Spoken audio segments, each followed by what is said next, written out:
اس میں اللہ تعالیٰ جل شانہ نے اس شخص کی کہانی کو بیان کیا ہے جو قیامت کے دن جہنم کی طرف جا رہا ہوگا۔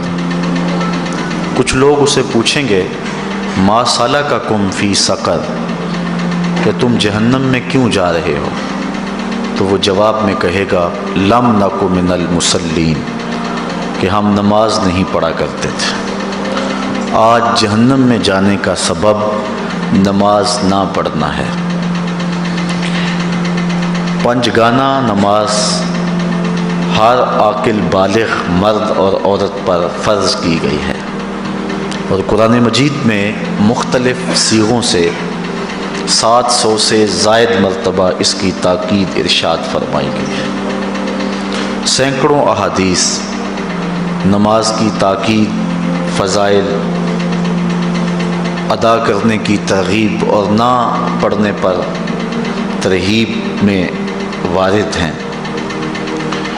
اگر کوئی شخص نماز کا انکار کرتا ہے تو وہ دائرہ اسلام سے خارج ہے، لیکن اگر کوئی سستی کی وجہ سے نماز نہیں پڑھتا، صرف سستی کی وجہ سے نہیں پڑھتا، اللہ کا حکم جانتا ہے، اس کو کہا جائے آؤ نماز کو، تو وہ آگے سے مذاق نہیں کرتا یا نماز کا تمسخر یا استحقار نہیں کرتا، بلکہ بس اپنی سستی کی وجہ سے مسجد میں نہیں آتا۔ جو نماز کو ہلکا جانے، خفیف جانے، وہ بھی دائرہ اسلام سے خارج ہے اور کافر ہے۔ لیکن جو شخص اس کو اللہ کا حکم جانتا ہے اور اس کو پڑھنا اپنے اوپر ضروری سمجھتا ہے، لیکن سستی کی وجہ سے پڑھ نہیں سکتا، تو اس کے بارے میں علماء کی آراء مختلف ہیں۔ حضرت امام اسحاق اور حضرت امام احمد رضی اللہ تعالی عنہما آپ تو فرماتے ہیں کہ ایسا شخص کافر ہے اور اس کو قتل کرنا واجب ہے۔ حضرت امام مالک کا قول ہے کہ، اور امام شافعی کا بھی یہی قول ہے، وہ بھی کہتے ہیں کہ اس کو قتل کیا جائے گا اور بطور حد قتل کیا جائے گا۔ حضرت امام اعظم امام ابو حنیفہ علیہ رحمہ آپ فرماتے ہیں کہ بے نمازی کو قتل نہیں کیا جائے گا، بلکہ اس پر تعزیر نافذ ہوگی۔ یہ حاکم وقت کی ثوابدید پر ہے کہ وہ اس پر کیا سزا دیتا ہے، اور فرمایا اس کو 7 قید کیا جائے گا اور توبہ کے لیے اس کو زور دیا جائے گا۔ اگر وہ توبہ کر لے تو اس کو قید سے باہر نکال لیا جائے گا، ورنہ اس کو قید رکھا جائے گا۔ صحابہ کہتے ہیں کہ ہم کسی عمل کے تارک کو کافر نہیں سمجھتے تھے سوائے نماز کے تارک کے، اور آقا کریم علیہ السلام کا ایک فرمان ہے من ترک الصلاۃ متعمدا فقد کفر جہارا، جس نے جان بوجھ کے نماز چھوڑی اس نے اعلانیہ کفر کیا۔ امام اعظم امام ابو حنیفہ علیہ رحمہ وہ فرماتے ہیں کہ یہ حدیث محل ترہیب میں ہے، گویا اس نے کافروں والا کام کیا، اس لیے آپ یہ فتویٰ دیتے ہیں کہ اس کو قید کیا جائے گا اور نماز کی پابندی کا زور دیا جائے گا، اور وہ توبہ کرے تو اس کو چھوڑ دیا جائے گا۔ لیکن باقی ائمہ بعض کہتے ہیں اس کو حداً قتل کیا جائے، اور امام اسحاق اور امام احمد کہتے ہیں اس کو قتل کرنا واجب ہے۔ تو بے نمازی جو اللہ کے حکم کی پابندی سستی کی وجہ سے نہیں کرتا، یہ اس کے لیے حکم ہے۔ جو شخص تحقیر کرتا ہے نماز کی، ہلکا جانتا ہے، تمسخر اڑاتا ہے یا اس کا انکار کرتا ہے، تو اس کے بارے میں علماء کے اندر کوئی اختلاف نہیں ہے، وہ ائمہ اربعہ کے نزدیک کافر ہے، دائرہ اسلام سے خارج ہے، مرتد ہے۔ لیکن سستی کی وجہ سے نماز نہ پڑھنے والا، اس کے بارے میں علماء کا یہ موقف ہے۔ حضرت غوث اعظم الشیخ سید عبد القادر جیلانی علیہ رحمہ آپ فرماتے ہیں کہ بے نمازی کو مسلمانوں کے قبرستان میں دفن نہ کرو۔ حضرت سلطان باہو علیہ رحمہ آپ کا قول ہے کہ بے نمازی سے خنزیر بھی پناہ مانگتا ہے۔ حضرت شیخ سعدی شیرازی فرماتے ہیں بے نمازی کو قرض نہ دو، جو اللہ کا قرضہ ادا نہیں کرتا تمہارا قرض کیسے لٹائے گا۔ اب آئیے ہم حضور علیہ السلام کے فرامین دیکھتے ہیں اس حوالے سے۔ حضرت جابر بن عبداللہ انصاری رضی اللہ تعالی عنہ سے مروی ایک روایت جس کو امام ابو داؤد نے روایت کیا، امام نسائی نے روایت کیا، دیگر محدثین نے روایت کیا۔ آقا کریم نے ارشاد فرمایا بین الرجل و بین الکفر ترک الصلاۃ، آدمی اور کفر کے درمیان ترک صلاۃ ہے، یعنی بندہ مومن اور بندہ کافر کے درمیان ترک صلاۃ ہے۔ جو نماز پڑھتا ہے وہ مومن ہے، اور جو نماز نہیں پڑھتا تو وہ کافروں والا کام کرتا ہے، یا دیگر ائمہ کے نزدیک وہ کافر ہے۔ یہ ترہیباً نہیں بلکہ یہ حکم ہے۔ اور حضرت نبی رحمت صلی اللہ علیہ وسلم کا ایک دوسرا فرمان ان الفاظ کے ساتھ ہے بین الرجل و بین الشرک والکفر ترک الصلاۃ، شرک و کفر اور بندہ مومن کے درمیان نماز ترک کرنا ہے۔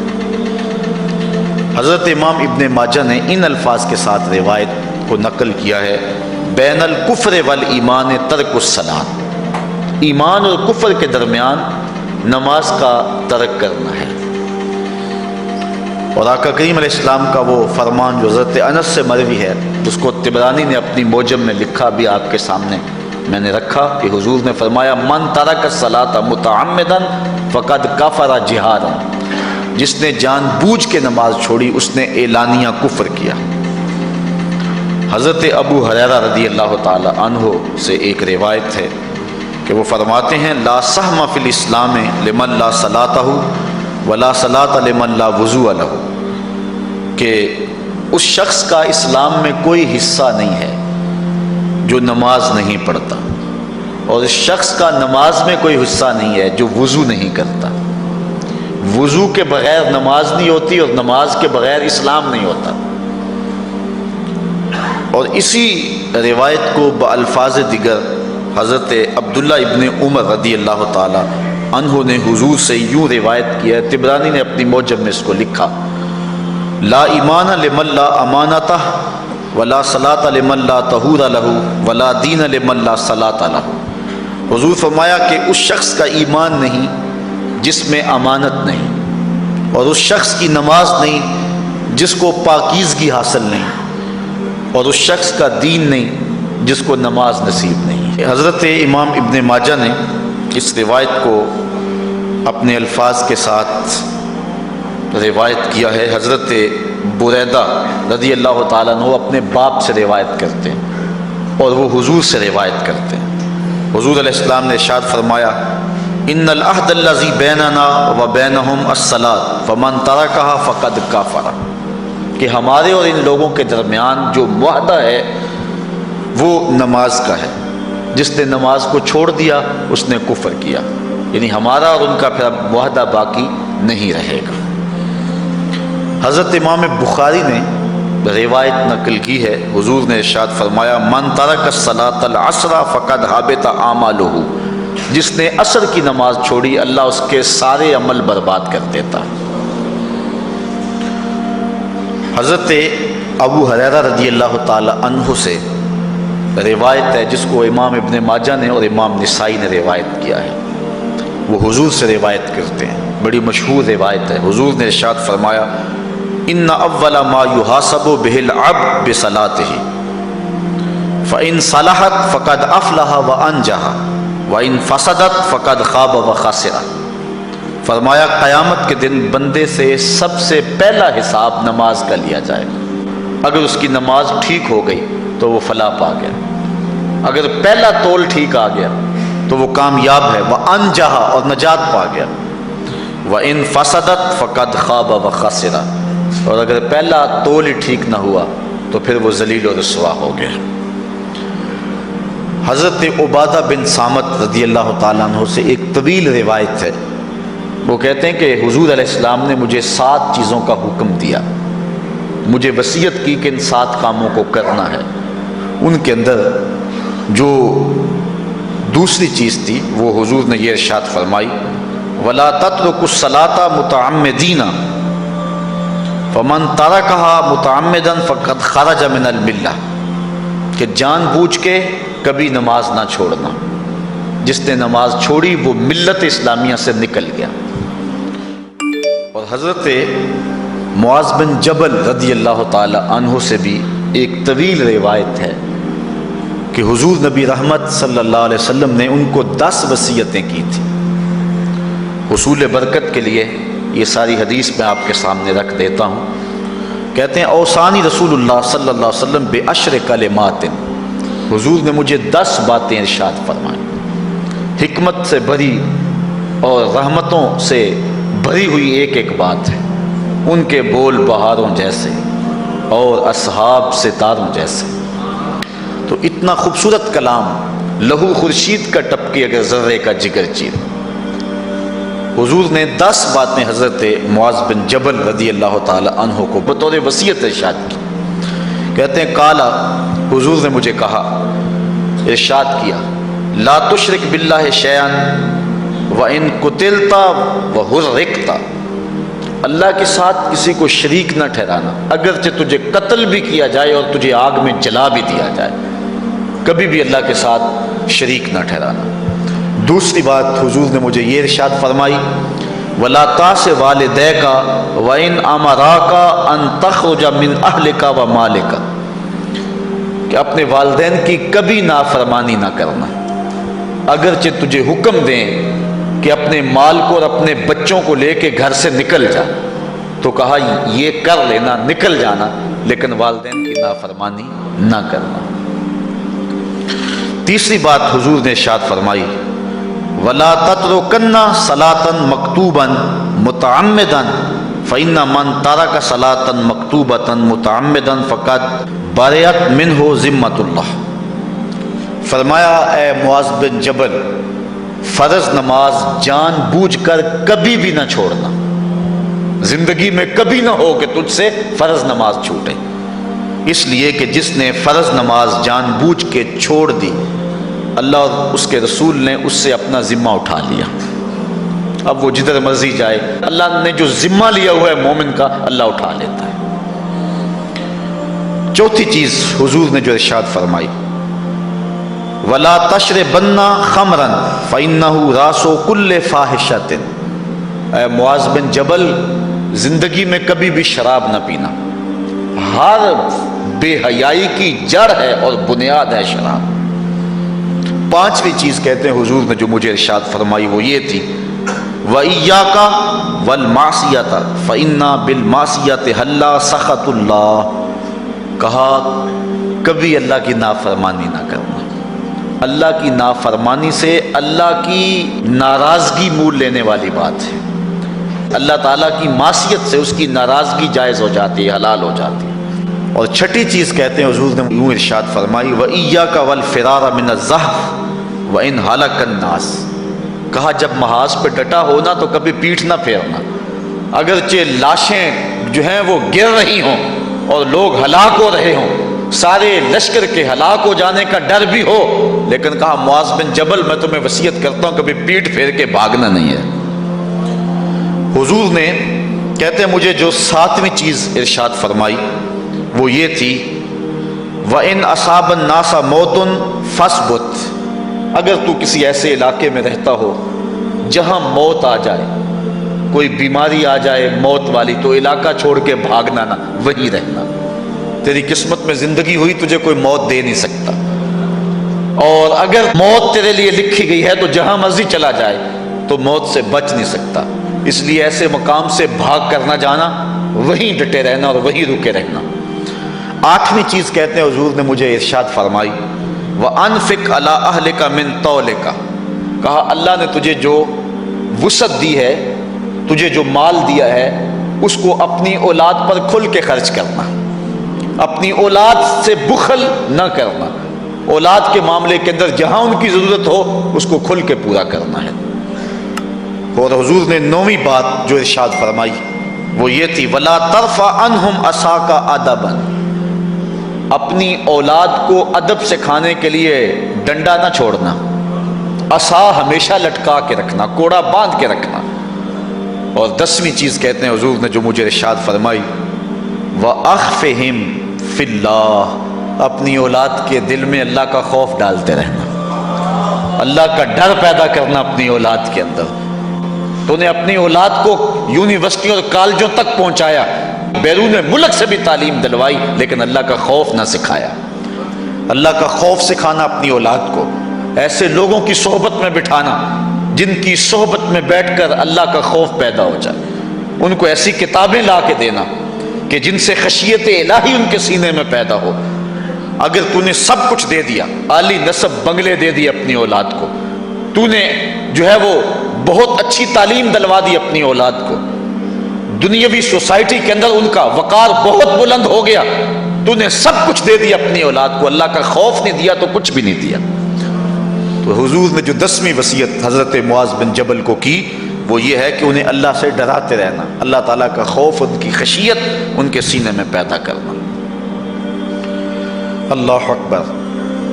حضور کا ایک اور فرمان سنیے، حضور نے فرمایا کہ جو شخص نماز چھوڑتا ہے، ایک طویل حدیث ہے جس کا یہ حصہ ہے، وَكَانَ يَوْمَ الْقِيَامَةِ مَعَ قَارُونَ وَفِرْعَوْنَ وَحَامَانَ وَأُبَيِّ بْنِ خَلَف، جو نماز ترک کرتا ہے قیامت کے دن قارون کے ساتھ، فرعون کے ساتھ، حامان کے ساتھ اور ابی ابن خلف کے ساتھ کھڑا کر دیا جائے گا۔ جس صف میں اللہ کے دشمن کھڑے ہوئے ہوں گے، بے نوازی کو بھی اس صف میں کھڑا کر دیا جائے گا۔ کتنی رسوائی ہے، کتنی ذلت ہے۔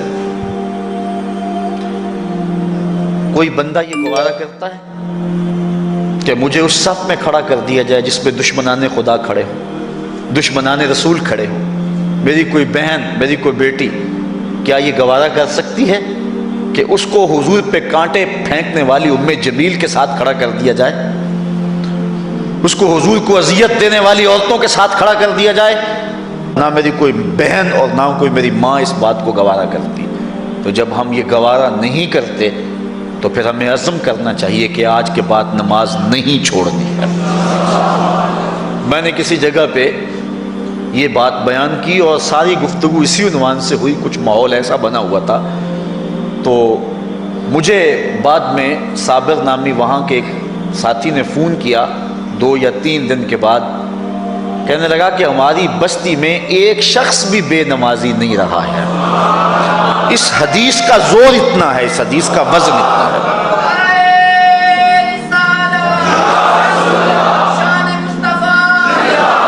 تو کوئی شخص یہ گوارا کرتا ہے کہ مجھے دشمنان خدا کی صف میں کھڑا کر دیا جائے، جن دشمنوں کے چہروں پہ تالکول ملی ہوئی ہوگی اور ان پر لعنتیں برس رہی ہوں گی، اور دنیا کے اوپر سب سے رسوائی زیادہ ان لوگوں کو ہوگی، تو کوئی شخص بھی یہ گوارا نہیں کرتا۔ ہم تو ان کے سائے سے بھی بچنا چاہتے ہیں۔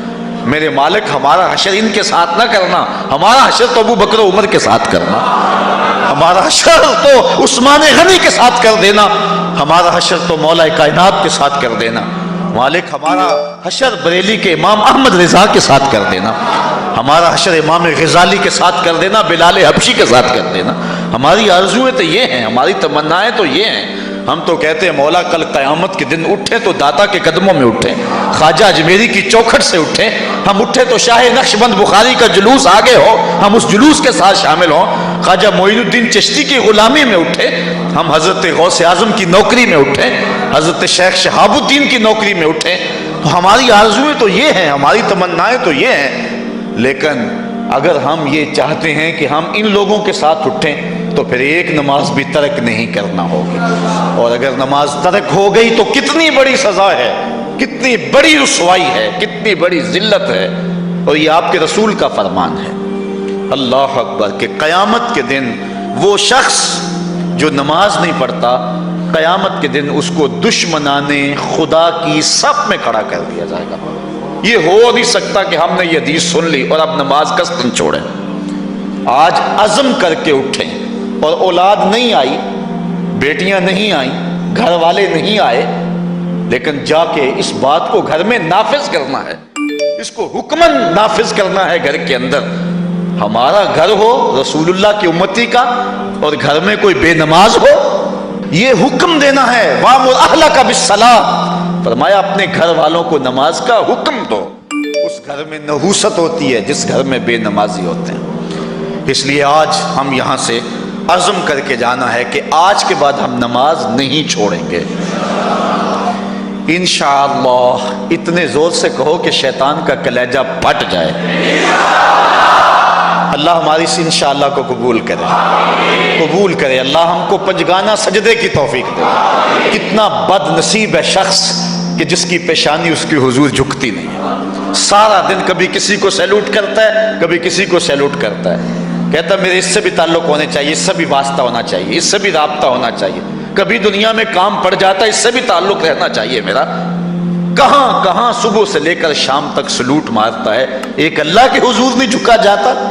اقبال علیہ رحمہ کہتے ہیں ایک سجدہ جسے تو گراں سمجھتا ہے، ہزار سجدے سے آدمی کو دیتا ہے نجات۔ آؤ اللہ کے حضور بندگی کا سر جھکائیں۔ تو یہ کتنی عبرتناک جو ہے اور کس قدر جو ہے وہ فکر انگیز حدیث ہے۔ وَقَانَ يَوْمَ الْقِيَامَةِ مَعَ قَارُونَ وَفِرْعَوْنَ وَحَامَانَ وَأُبَيِّ بْنِ أَبِي خَلْف، وہ شخص ان بد نصیب لوگوں کے ساتھ کھڑا ہوگا جس کو نماز کی توفیق نہیں ہے۔ آپ نے حدیث علماء سے بارہا سنی، حدیث طویل ہے۔ آقا کریم معراج کی رات گئے تو وہاں مختلف لوگوں کو مختلف عذابوں میں مبتلا دیکھا۔ کسی کی انتڑیاں کٹ کٹ کے گر رہی تھی، کسی کا منہ چیرا جا رہا تھا، کسی کی زبان لوہے کی کینچیوں سے کاٹی جا رہی تھی، کسی پر کھولتا ہوا پانی ڈالا جا رہا تھا، کوئی جو ہے وہ سرانڈ والا گوشت کھا رہا تھا، کسی کے جسم میں لوہے کی میخیں ٹھونکی جا رہی تھی۔ لیکن ایک قوم کو حضور نے دیکھا، ایک بھاری پتھر سے ان کا سر کچلا جاتا ہے، اور پتھر کے واپس آنے تک دوبارہ صحیح ہو جاتا ہے، پھر کچلا جاتا ہے۔ تو حضرت جبریل امین سے حضور نے فرمایا کہ یہ کون لوگ ہیں؟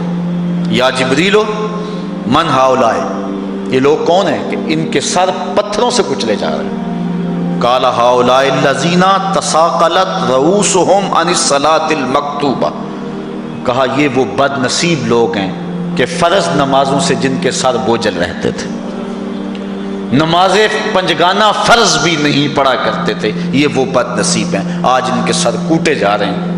یہ تھوڑی سی زندگی ہے، تھوڑی سی زندگی ہے، 60-70 سال بڑی زندگی ہو وہ مگر نصیب ہو جائے تو پتہ نہیں ہے کہ کل ہمارا آنے والا کہاں ہے۔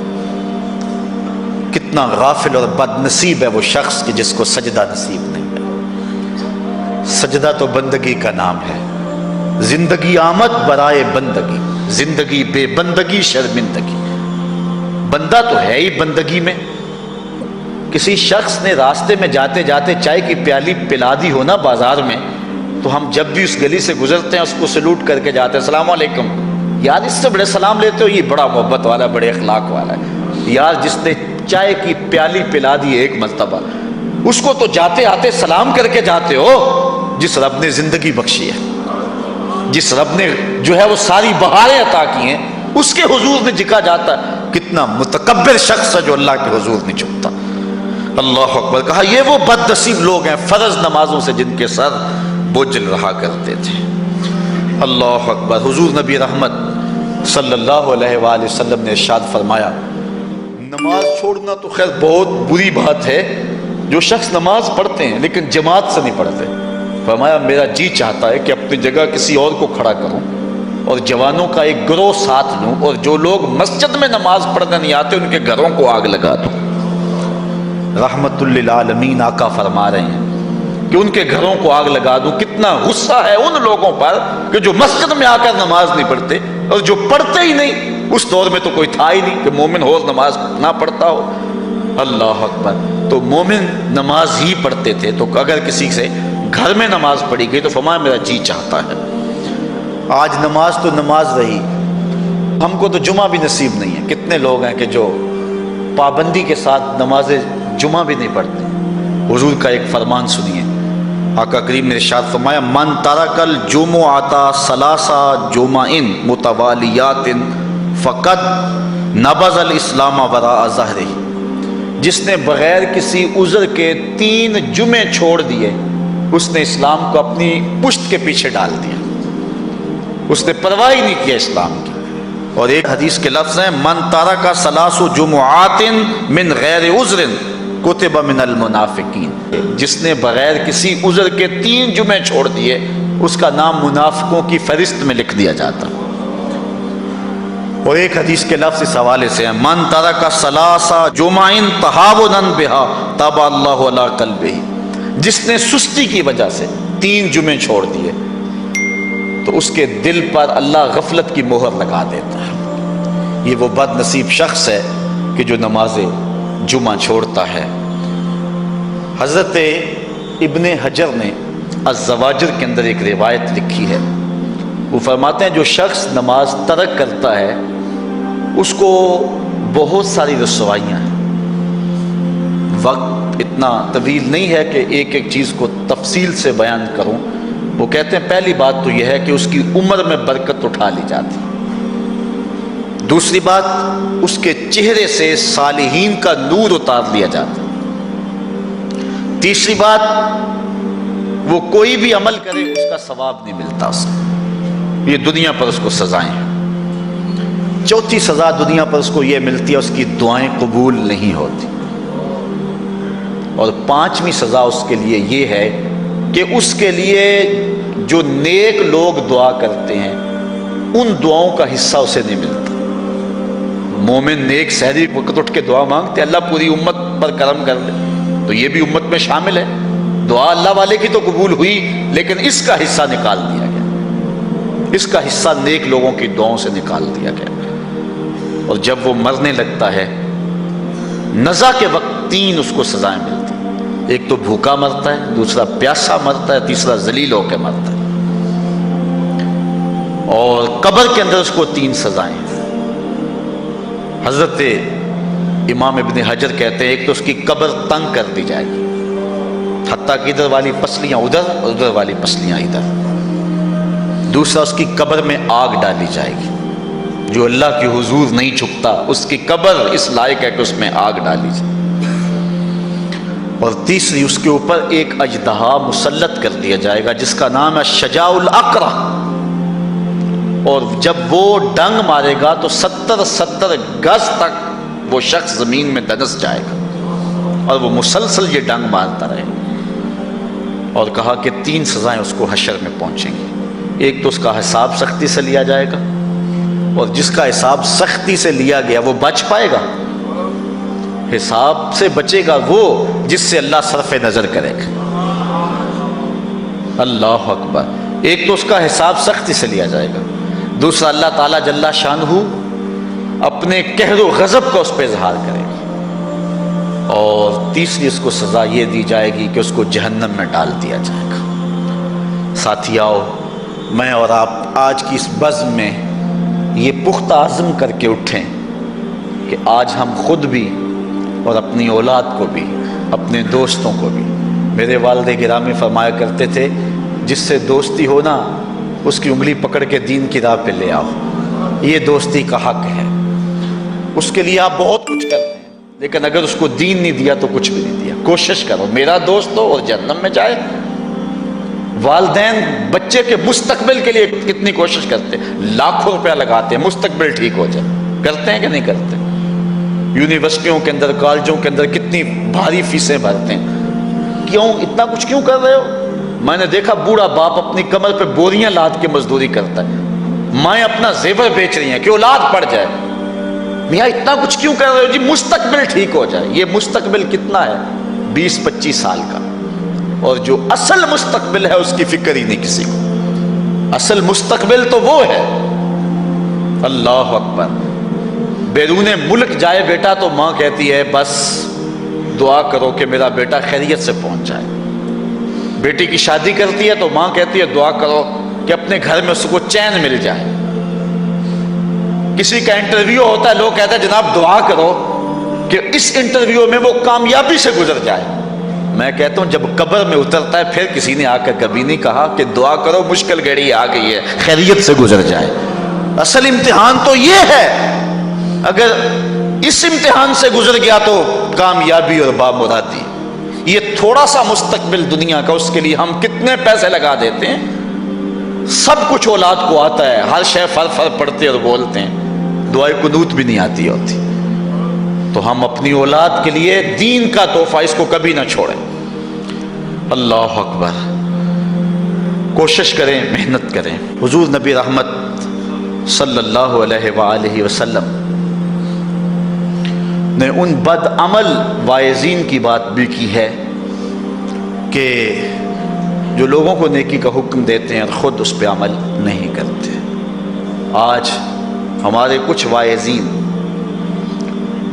لوگوں کو تو واعظ و تلقین اور نصیحت کرتے ہیں اور خود نماز میں سخت سستی کا ارتکاب کرتے ہیں، اور جس سے قوم کے اندر نماز میں سستی عملاً پیدا ہو جاتی ہے۔ کوئی عرس کی تقریب ہو، کوئی محفل نعت ہو، کوئی جلسہ ہو، کوئی شادی کی تقریب ہو، نماز کے وقت کا پورا پورا خیال رکھا کریں اور اس بات کا لحاظ رکھا کریں۔ بلکہ ہمارے ہاں ایک عجیب سا فیشن ہے اور عجیب سی بات ہے، میں بڑا حیران ہوا کرتا ہوں کہ عشاء کے بعد جب جلسے ہوتے ہیں نا ہمارے مساجد کے اندر، تو مغرب سے اعلان شروع ہو جاتا ہے آج رات فلاں صاحب خطاب فرمائیں گے، اور پھر جب نماز عشاء ہوتی ہے تو ہمارا نقیب محفل کھولتا ہے لاؤڈ سپیکر اور وہ اعلان کرتا ہے حضرات جماعت ہو چکی ہے، اب مسجد میں آ جائیں۔ یعنی یہ نماز کو ہلکا کرنے والی بات ہے۔ ان کو کہا جا رہا ہے کہ بلکہ بعض تو کہہ دیتے ہیں جس کا تمہیں ڈر تھا وہ گزر گئی ہے، اب آ جاؤ۔ کیا لینا ہے جلسے میں آ کر اگر نماز ہی نہیں پڑھنی ہے تو؟ ممبر و محراب کے جو ذمہ دار ہیں ان سے جو ہے وہ عجیب و غریب قسم کی جو ہے وہ حرکات سکنات سرزد ہو رہی ہیں۔ یہ جو جہل نقیبوں کا ایک غول آ گیا نا، یہ بھی ایک بہت بڑی مصیبت ہے۔ ایک تو بے تحاشا القاب، دوسرا دین کی روح سے ناآشنائی۔ وہ کسی نے کہا تھا نا کہ پہلے حضرت غوث پاک ولی بناتے تھے، چور سے کتب بناتے تھے، آج کل ہم بناتے ہیں۔ کہا تم کیسے؟ کہا ہمیں پتہ ہوتا ہے یہ چور بیٹھا ہوا ہے، ہم کہتے ہیں غوث زماں اور کتب دوران۔ بے تحاشا اور بے تکا انداز، اور پھر دین کی روح سے یہ ناآشنائی کہ باقاعدہ اعلان ہوتا ہے جناب جماعت ہو چکی اب تو آ جاؤ۔ تو کیا کرنا ہے ساری رات جاگ کے اگر عشاء کی نماز ہی نہیں پڑھی تو نماز کو ہلکا کیا گیا ہے۔ اسی طرح جلسہ لمبا ہو رہا ہے اور نماز کا وقت سکڑ رہا ہے۔ ان چیزوں کا التزام کرنا ہے، ہم نے کوشش کرنی ہے۔ اور یہ بھی ایک مصیبت ہے کہ دربار بڑا اونچا ہے اور مسجد کے اندر جانوروں کی بینٹیں پڑی ہوئی ہیں۔ حیثیت تو مسجد کی ہے، دربار کی تو ثانوی حیثیت ہے۔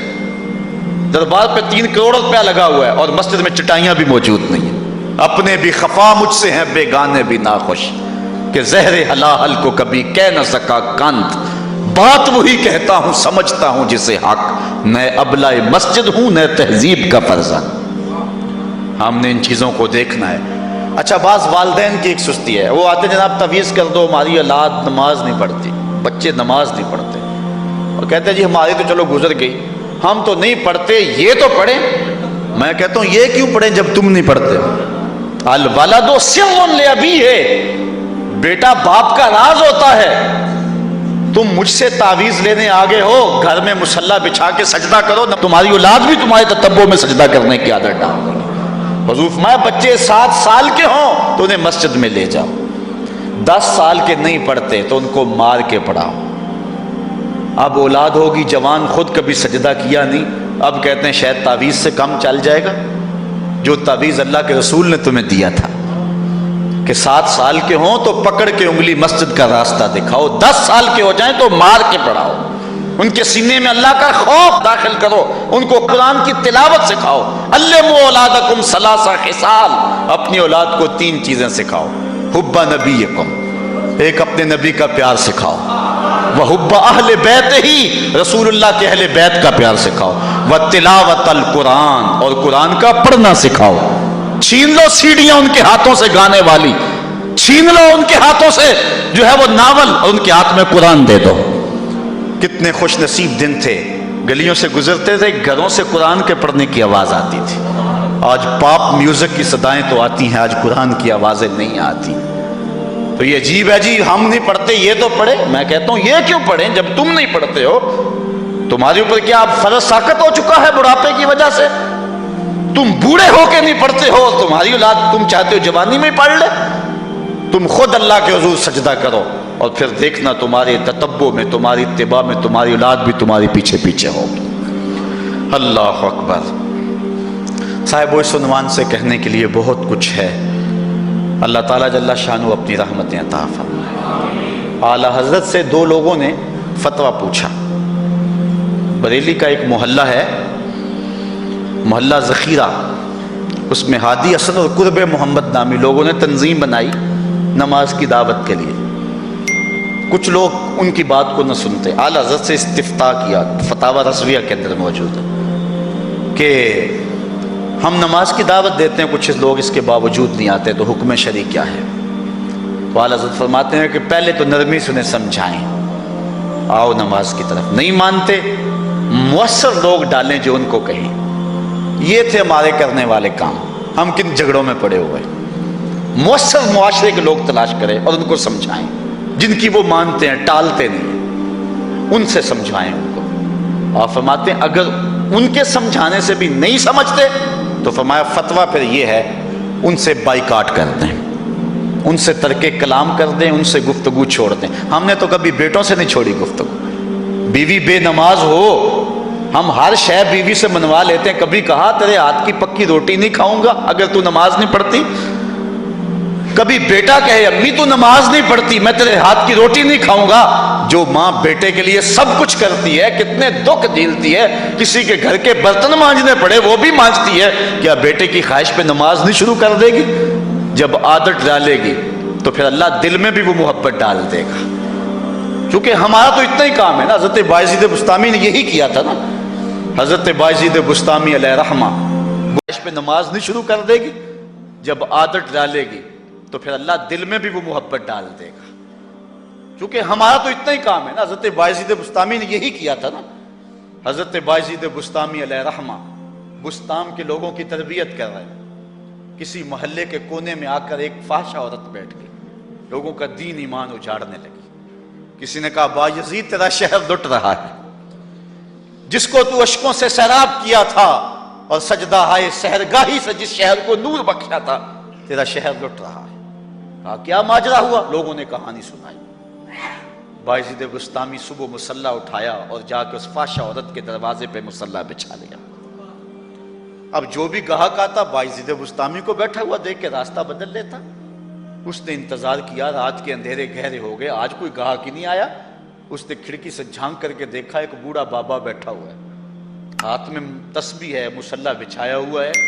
نیچے اتر کر کے کہا بابا اللہ کو یاد کرنے کے لیے اور تھوڑی جگہ ہیں، تجھے میرے گھر کی گلی ہی ملی، میرا راستہ روک لیا. بابا کہنے لگا کیا مسئلہ ہے تجھے؟ کہا میرے گاہک رکے ہوئے ہیں. کہا آج میں تیرا گاہک ہوں، بتا تیری رات کی قیمت کتنی ہے. اللہ اکبر. حضرت بایزید بسطامی نے قیمت طے کی. اس کے گھر کی جب چھت چڑھنے لگے نا سیڑھیاں، لوگ دیکھ رہے تھے. کہا مالک اگر بایزید بھی اجڑ گیا تو روشنی کہاں سے لیں گے؟ بایزید بھی ایک فاحشہ عورت کے کوٹھے پہ چڑھ رہا ہے، اگر یہ بھی چراغ بجھ گیا تو زمانے کو اجالا کہاں سے ملے گا؟ لیکن قدرت کو کچھ اور ہی منظور تھا. اس سے کہا مصلی بچھا لے، جو میں کرتا جاؤں وہ کرتے جانا. پہلے وضو کیا، اس نے بھی کیا، پھر مصلی پہ آئے، وہ بھی پیچھے کھڑی ہو گئی. پھر بایزید قیام کیا، اس نے بھی قیام کیا. پھر رکوع میں گئے، وہ بھی رکوع، قوما وہ بھی قومیں. جب سجدے میں حضرت بایزید گئے، وہ بھی سجدے میں، تو بایزید رو پڑے. کہا مالک بایزید کا اتنا ہی کام تھا کہ اس کا سر تیری چوکھٹ تک جھکا دے. مالک یہاں تک لانا میرا کام تھا، دل کی دنیا بدلنا تیرا کام ہے. جب وہ سجدے میں جا رہی تھی تو فحشا تھی، جب سر اٹھایا وقت کی ولیہ بن چکے تھے. ایک بزرگ ہے کہتے ہیں میں بازار کے کنارے جا رہا تھا، ایک شرابی گرا ہوا تھا اور گندے پانی سے اس کا منہ گندا ہو رہا تھا. میرے دل میں رحم آیا، ایک انسان ہے اور یوں رسوا ہو رہا ہے. میں نے گندی نالی سے اس کو اٹھایا اور اٹھا کر کے جو ہے وہ اس کا منہ دھویا اور چلا گیا. مشہور شرابی تھا شہر کا. کہتے ہیں سحری کا وقت ہوا، تہجد کے لمحے آئے تو میں مسجد میں نماز پڑھنے کے لیے گیا، دیکھا کیا کہ وہ شرابی مصلی بچھا کے بیٹھا ہوا۔ میں حیران ہو گیا کہ یہ کیا ماجرا ہوا، اب صبح تو میں نے اس کو گندگی سے اٹھایا ہے اور اس کا منہ دھویا ہے۔ میں حیران ہوا تو حاطف سے آواز آئی، میرے بندے تو نے اس کا منہ دھو دیا تھا، میں نے اس کا دل دھو دیا۔ صاحبو ہم اپنا کام کریں، کوشش کریں، کھینچ کے لے آئیں کسی کو مسجد میں، اور پھر دیکھنا رب کے رنگ، وہ بڑا کریم ہے، وہ بڑا رحیم ہے۔ آئیے آج کی اس مجلس میں ہم یہ عزم لے کر کے جائیں۔ اپنے لیے میرا نہیں خیال کہ اس بڑے مجمع میں کوئی ایسا شخص اب رہے گا جو نماز چھوڑ سکے گا، انشاءاللہ نہیں چھوڑ سکے گا اللہ کی توفیق سے۔ یہ آپ کی آنکھوں میں تیرتے ہوئے آنسو گواہی دے رہے ہیں کہ رسول اللہ کی نگاہ بھی ہو رہی ہے اور اللہ کا کرم بھی اتر رہا ہے۔ میرا نہیں خیال کہ یہاں سے اٹھ کر کوئی شخص جو ہے جا کے نماز چھوڑے، لیکن اب ہم نے آگے کام کرنا ہے، اپنے گھروں میں، اپنی گلیوں میں، اپنے محلوں کے اندر لوگوں کو کھینچ کر کے مسجد کا رخ دکھانا ہے۔ اللہ مجھ کو آپ کو اپنی رحمتوں اور کرم نوازیوں کا نور نصیب فرمائے۔ وآخر دعوانا ان الحمدللہ۔